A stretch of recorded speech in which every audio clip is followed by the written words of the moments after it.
Everyone, আসসালামু আলাইকুম। আমি রিহাব সিজা আজকে একটা নতুন ব্লগ নিয়ে আপনাদের মাঝে চলে এলাম।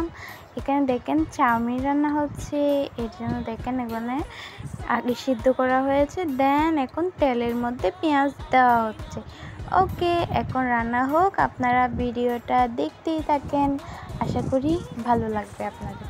যদি একটু ভালো লাগে লাইক কমেন্ট শেয়ার করতে ভুলবেন না, আর পাশে থেকে বেল বাটনটি বাজিয়ে দিতে ভুলবেন না।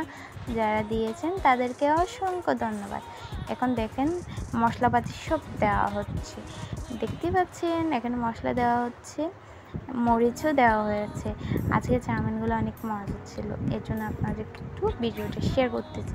একটা ডিম ভেঙে দেওয়া হয়েছে, আপনারা চাইলে মাংসও দিতে পারেন। মাংস দিয়ে রান্না করা যায়, অনেক মজা, মাংস দিয়ে আরও দারুণ হয়। ঠিক আছে, আজকে ডিম দিয়ে রান্না হলো। ওকে, এখানে দেখেন নাড়াচাড়া করা হচ্ছে। আপনারা সবাই কমেন্টস করতে থাকেন।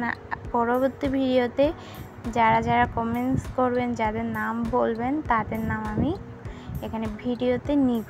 ওকে, এখন এখানে চাউমিনগুলা ঢেলে দেওয়া হচ্ছে, সিদ্ধ করা চাউমিনগুলা দেখুন নাড়াচাড়া করা হবে সুন্দর করে।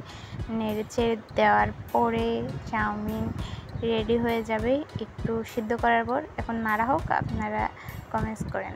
ওকে, আপনারা অনেকেই কমেন্টস করেন, আপু আপনি কোথায় থাকেন, এটা ঠিকানাটা বলা যাবে না, বলি কক্সবাজারের ভিতরে। ভালো থাকবেন সবাই।